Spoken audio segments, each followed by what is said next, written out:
Recordemos que estamos en una iglesia conforme al corazón de Dios. Y hemos visto algunas cuestiones en la vida de la iglesia que nos llaman la atención a la luz de la palabra, y necesitamos pensar en esa iglesia que la Biblia nos habla, que es columna y ¿qué más? Y baluarte de la verdad. En esa iglesia que es sal y luz en este mundo. En esa iglesia santa, limpia, sin mancha ni arruga, que Cristo vendrá a buscar. ¿Usted es esa iglesia? Amén. Esa es una iglesia conforme al corazón de Dios.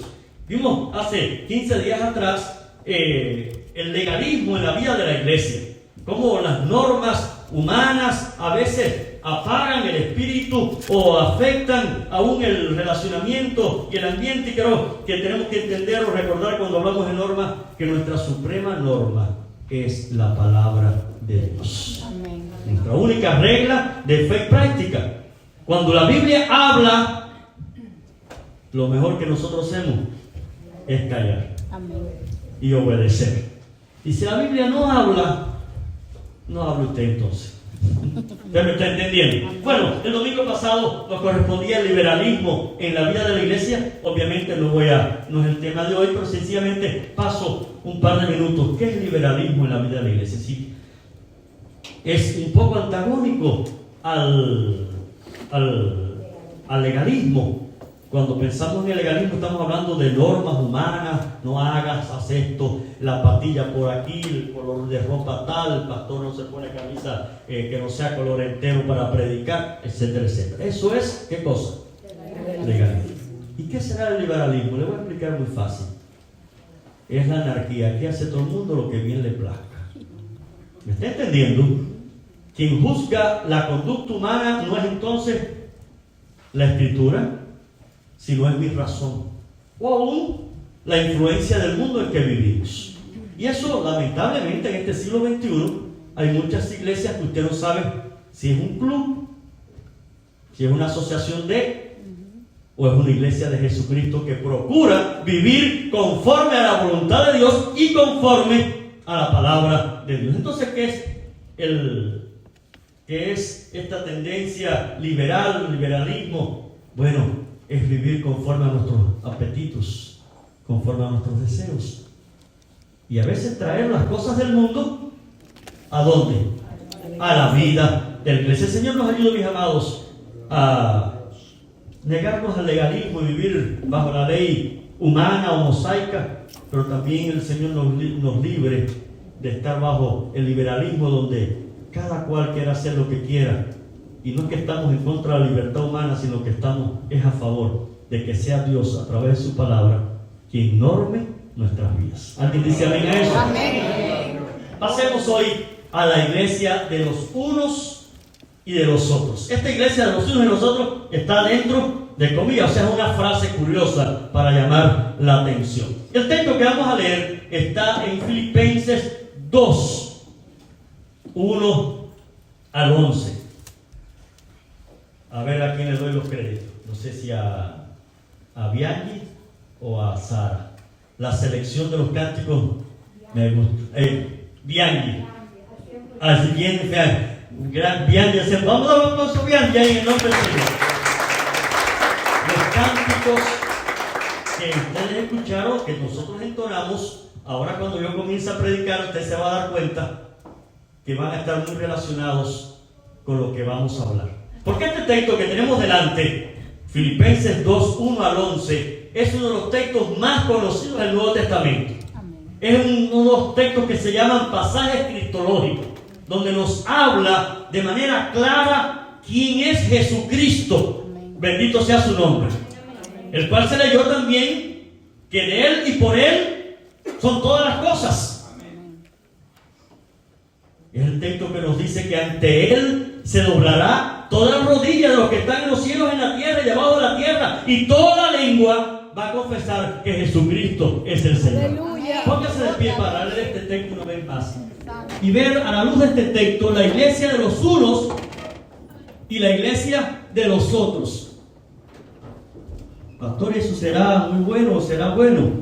Déjelo ahí, ahorita hablamos de eso. ¿Y qué es esto? déjenlo ahí. Espero que cuando yo termine ustedes estén claros de por qué la iglesia de los unos y la iglesia de los otros. Vamos allá, Filipenses, por lo tanto, hermanos, si hay alguna consolación en Cristo, si algún consuelo de amor, si alguna comunión del Espíritu, si algún afecto entrañable, si alguna misericordia, completad mi gozo. ¿Haciendo qué cosa? Sintiendo lo mismo, teniendo el mismo amor, unánime, sintiendo la misma cosa. Nada hagáis por contienda o por vanagloria. Antes bien con humildad, estimando cada uno a los demás como superiores a él mismo. No mirando cada uno por lo suyo propio, sino cada cual también por lo de los otros. Haya pues en vosotros este sentir que hubo también en Cristo Jesús, el cual siendo en forma de Dios, no estimó el ser igual a Dios como cosa que aferrarse, sino que se despojó a sí mismo, tomando la forma de siervo, hecho semejante a los hombres, y estando en la condición de hombre, se humilló a sí mismo, haciéndose obediente hasta la muerte y muerte de cruz. Por lo cual Dios también le exaltó hasta lo sumo, y le dio un nombre que es sobre todo nombre, para que en el nombre de Jesús se doble toda rodilla de los que están en los cielos y en la tierra y debajo de la tierra, y toda lengua confiese que Jesucristo es el Señor, para gloria de Dios Padre. Padre, bendita es tu palabra, tú eres bendito por los siglos de los siglos. Ayúdanos a entender lo que quieres decirnos a tu pueblo en esta hora, en el nombre de Jesús. Amén. Nos estamos dando muchas gracias. En cierto lugar del planeta Tierra debía llegar a una iglesia donde debía predicar en una actividad importante en esa inmensa congregación de más de 1000 personas. Y el templo de esa iglesia estaba ubicada literalmente en el downtown o zona colonial de esa ciudad. Lo que quiere decir que a partir de las 3 de la tarde y eso yo no lo sabía, a partir de las 3 de la tarde de cada día, el centro colonial de la ciudad se cierra para las personas caminar por las calles y adoquines y apedradas o empedradas, etcétera, etcétera. Y en medio de toda esa zona colonial, el casco histórico colonial, estaba ese templo, el hermoso, lindo, etcétera, etcétera, una congregación muy vibrante. Tuve que dejar el carro donde pude y caminar a pie. No tenía GPS en la mano. Pero como la gente está entrando y saliendo de las calles, esos centros coloniales, muchos saben que las calles nunca son largas, sino que vas así. Y no sabía dónde encontrar, sabía que estaba cerca. Y hay una buena persona que está en la esquina. Le digo, señor, le doy las buenas tardes y le digo, estoy buscando tal iglesia. Le doy el nombre completo y le describo el edificio porque conocía el edificio. Me dice, usted va para la iglesia de los negros. Wow. Fue como que me tiraron un cubo de agua fría. Y respondí, digo, no, yo voy para la iglesia tal. Dice, sí, ahí es donde van los negros de esta ciudad. Wow. No solamente me lo dijo, sino que me lo restregó en la calle, en la cara, y me dice, pues mire, coja allí, dobla allí y ahí está. No me gustó aquello. No me gustó aquello. Después supe que era una ciudad de blancos. Dejo la historia aquí.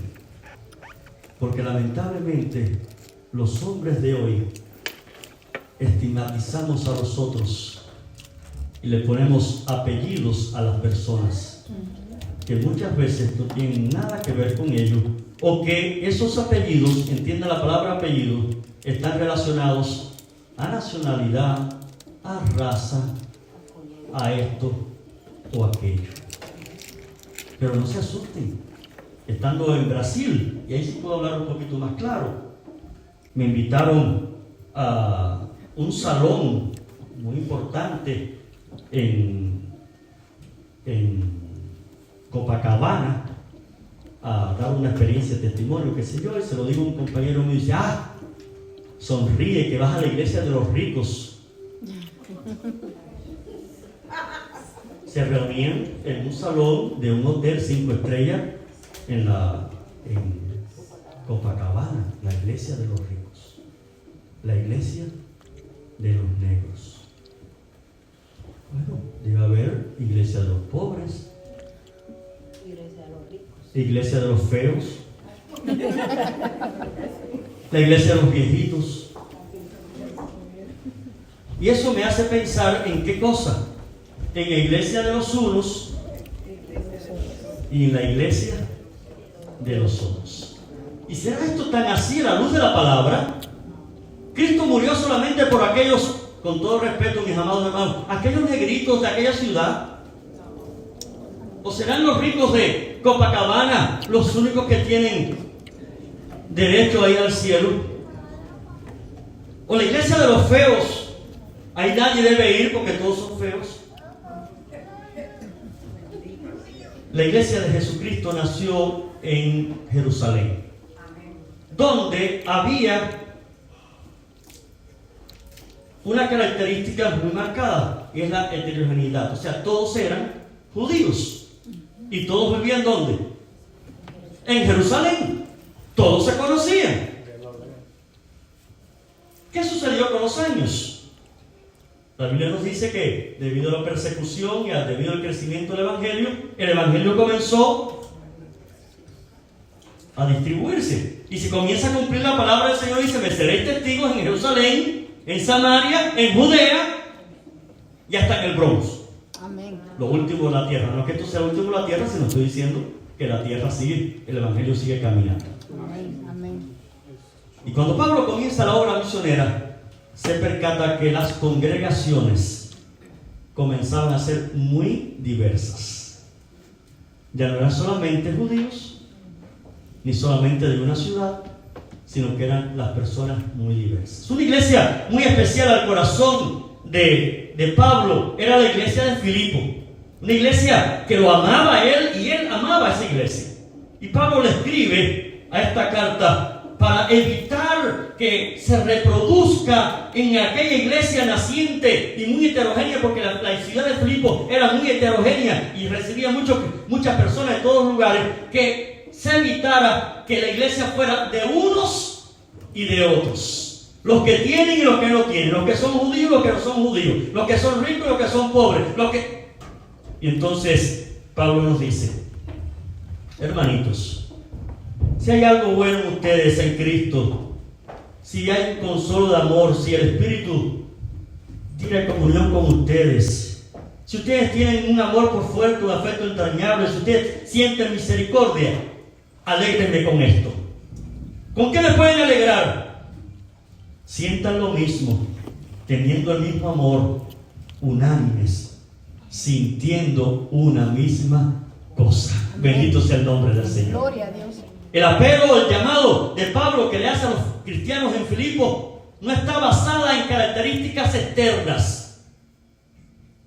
sino está basado en características espirituales. ¿Cuáles son esas cuestiones espirituales? Consolación en Cristo, amor, comunión en el Espíritu, afecto entrañable, misericordia, lo que trae la unidad en la vida de la iglesia, lo que hace que como creyentes, que somos todos diferentes, pero podemos estar juntos en armonía en la presencia del Señor. No son las cosas externas, esas nos dividen. Lo que nos une es el amor de Jesucristo. Amén. Es la presencia de Dios que hace que fluya en nosotros su palabra, el amor, la misericordia.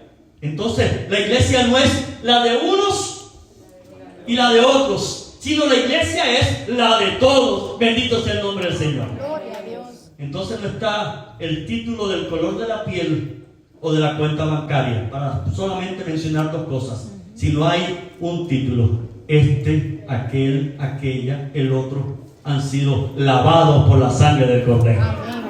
Antes usted y yo éramos condenados, reos de muerte, mas ahora por su misericordia Él nos ha traído de las tinieblas de este mundo a su luz admirable, y usted y yo hoy podemos decir con toda autoridad: soy un hijo de Dios. Amén. Gloria a Dios. Y va a dar aplauso de la fuerte al Señor. Entonces, si usted y yo somos un hijo de Dios, somos, como he dicho muchas veces, hermanos los unos de los otros, y no hay los unos a los otros, sino somos todos en el nombre del Señor. Amén. Y para su gloria y su honra. Dice Pablo: cuando estés en la iglesia, todos los que vinimos ayer y los que vamos a volver en el próximo sábado misionero, no hagas nada por contienda, no hagas nada por vanagloria, No. El que busca gloria de hombre, ¿qué va a recibir? Gloria de hombre. Pero el que busca la gloria de Dios va a recibir la gloria de Dios.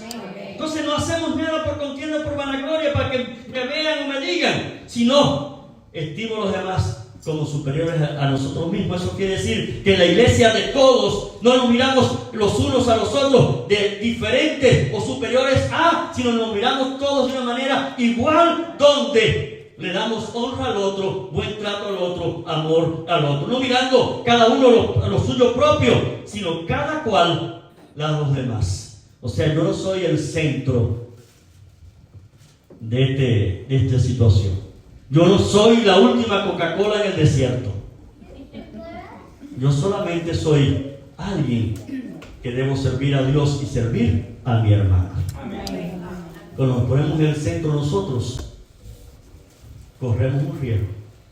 ¿Saben cuál es el riesgo? Decirle a Cristo, quítate tú, que tú sí eres el centro. ¿Para ponerme quién?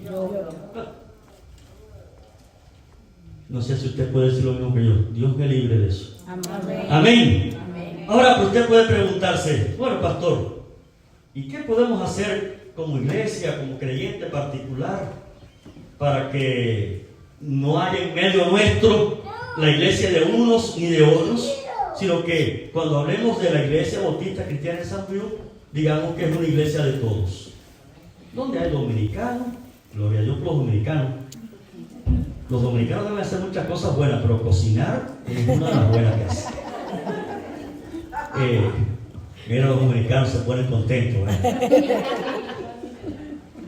Yo no voy a hablar hoy de los ecuatorianos, no. Bueno, no es la iglesia de unos y de otros, ni los que último entraron, no, y ahora con la cuestión de los papeles, de los documentados y los documentados. Eso es una barbaridad desde el punto de vista legal y desde el punto de vista del lenguaje. Toda persona tiene documentos, señores. Toda persona tiene documentos. Eso que es un indocumentado es una falacia. Que los documentos no sirvan o no te lo quieren aceptar, todo el mundo tiene documentos. Así que no se debe decir indocumentado, eso es como una palabra mal dicha. Pero déjelo ahí, la iglesia de unos y los otros. Pero bueno, ¿qué hacemos o qué podemos hacer para que no suceda en medio nuestro que yo vea al otro diferente a mí? Versículo 5. Ayúdame ahí con la proyección. Versículo 5. Dice el versículo 5: haya pues en vosotros. ¿Quién es ese vosotros? La iglesia que está en Filipo. ¿Qué cosa? Este sentir que hubo también en Cristo Jesús. ¡Wow! Entonces, el llamamiento no es ni siquiera a mirar al otro, sino el llamamiento que nos está haciendo ahora, después de que hay un sentir entre todos y que haya esta igualdad y nos veamos todos los unos a los otros de forma igual, con respeto y con cariño. El Señor nos está diciendo: haya en vosotros el sentir que hubo en Cristo Jesús. Entonces, wow, ahí viene el gran desafío del creyente: no parecernos al otro. Porque cuando yo me compare con el otro, ¿saben cuál va a ser la conclusión a la que yo voy a llegar? Que yo soy mejor. Cuando yo me comparo con el otro, yo siempre voy a ser mejor que el otro. ¿Me está entendiendo? Pero ese no es el desafío suyo y mío. El desafío suyo y mío es hasta que todos, ¿qué más? Lleguemos a la estatura del varón perfecto. ¿Y este varón perfecto quién es? Jesucristo. Y nos está diciendo aquí entonces la Escritura que haya en vosotros ese sentir interno, ese deseo ferviente, esa pasión de que tengamos en nuestro mundo interior, en nuestro hombre interior, guiados por el Espíritu Santo, el sentir de Cristo.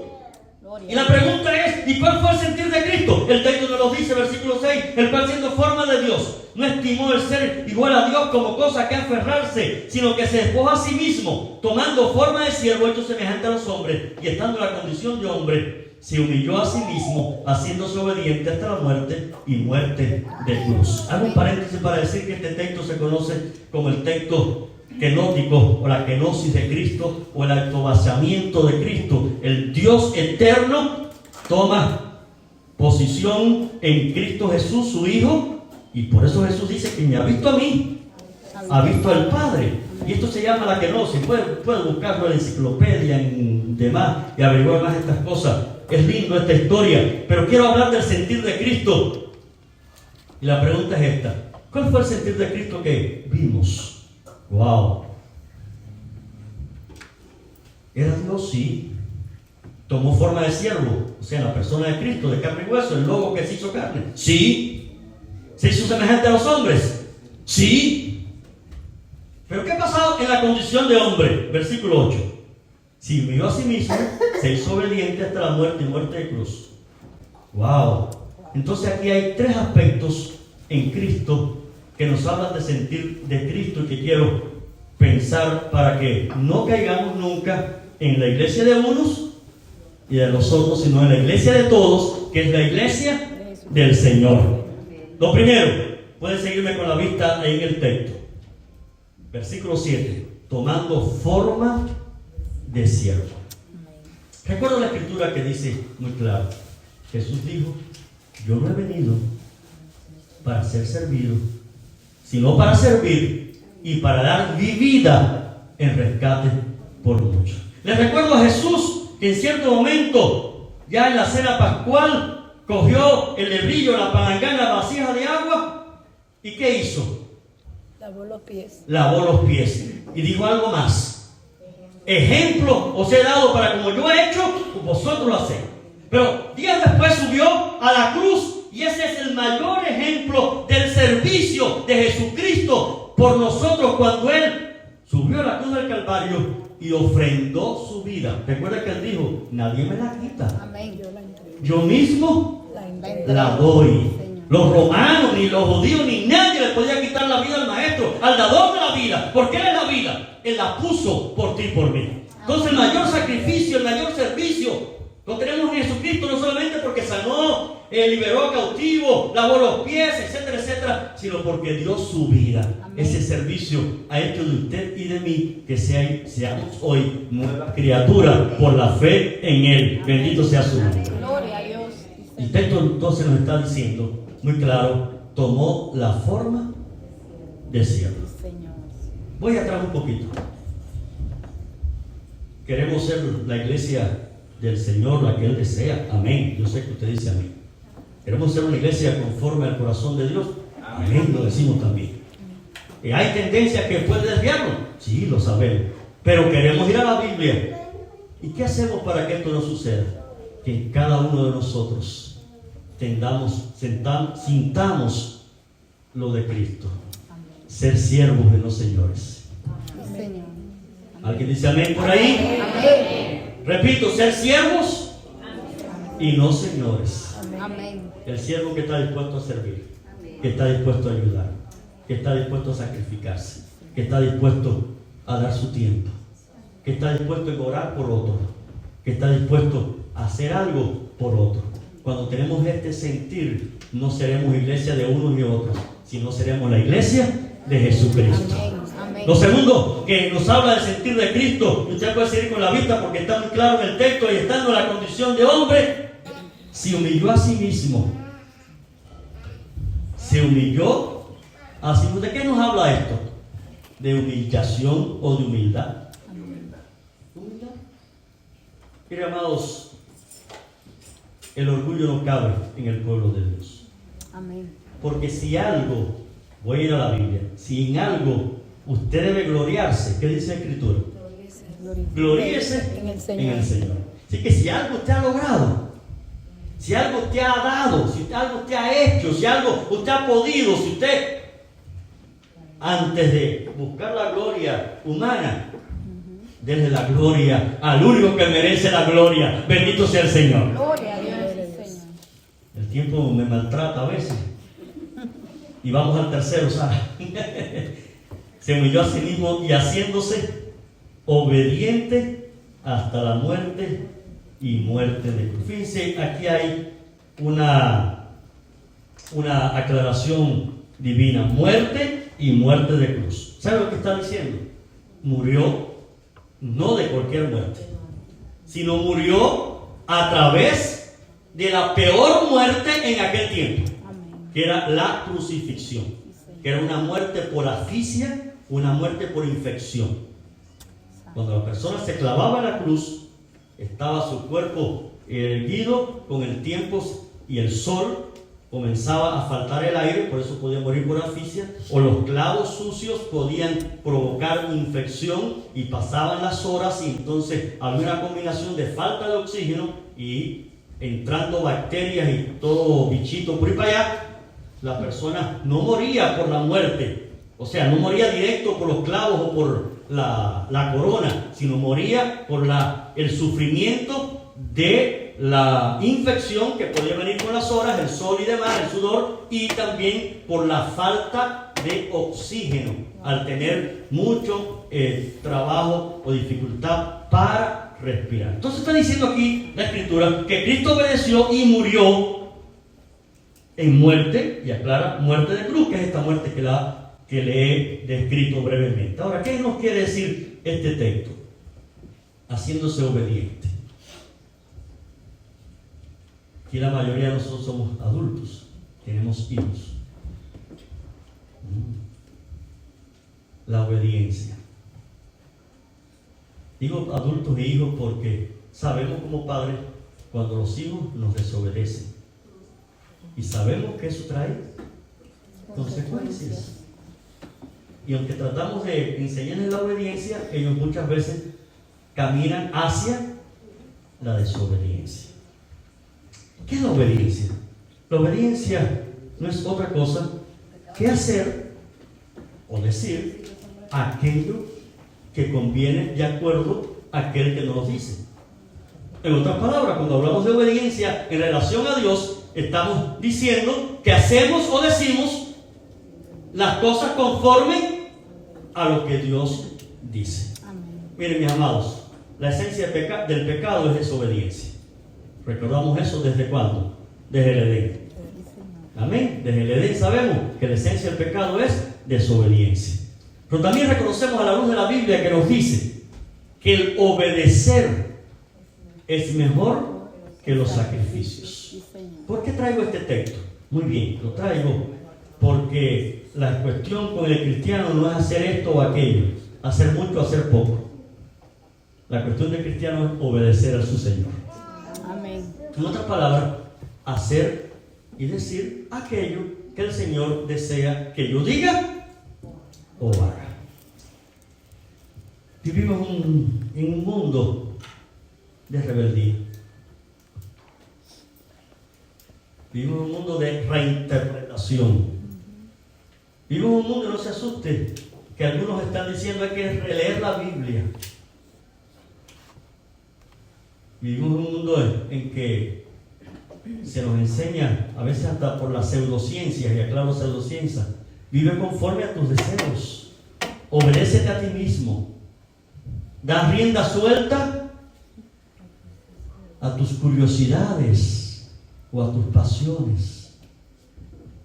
Y todo eso nos pone diametralmente opuestos al plan de Dios para tu vida y para mi vida. Amén. Y es bueno que recordemos entonces que cuando obedecemos a Dios andamos conforme a su voluntad, y la voluntad de Dios para nosotros es agradable y perfecta. Señor. Indiscutiblemente que muchas veces no la entendemos, pero el bien de Dios es mucho mejor para nosotros que el bien de nosotros mismos para nosotros. Amén. Tú piensas esto y aquello, pero tu mente y la mía es finita. Cuando Dios quiere algo, quiere hacer algo en tu vida y Él lo hace, su plan es perfecto. Amén. Y así mismo como los cielos son más altos que la tierra, mis caminos son más altos que vuestros caminos, dice Jehová el Señor. Amén. Y el plan de Dios para tu vida es perfecto. Y sabes que cuando con su ayuda usted y yo caminamos en obediencia, las cosas en nuestra vida van de bien para mejor. Escudriñando sus caminos y viviendo en su palabra, o sea, en obediencia a su palabra, dice que será como árbol plantado junto a corrientes de agua, que da su fruto en su tiempo y su hoja no cae. ¿Y qué más? Y todo lo que hace prosperará. Bendito sea el nombre del Señor. Gloria a Dios. Mis amados, ya termino. La iglesia de los unos y la iglesia de los otros. Espero que hayan comprendido que la iglesia de los unos y de los otros, de los bancos de la derecha y los bancos de la izquierda, esa no es la iglesia de Dios. La iglesia de los bonitos y de los feos, esa tampoco es la iglesia de Dios. La iglesia de Dios es aquellos que han obedecido el llamado de Dios y tienen a Jesucristo como su Señor y Salvador. Aquella que vive en unidad a pesar de las adversidades del tiempo presente, y aquella que es capaz de incorporar a su vida el sentir de Cristo, de obediencia, de humildad, de servicio, procurando el bien del otro y dándole siempre a Dios toda la gloria, la honra y la alabanza. Que el Señor les bendiga, mis amados.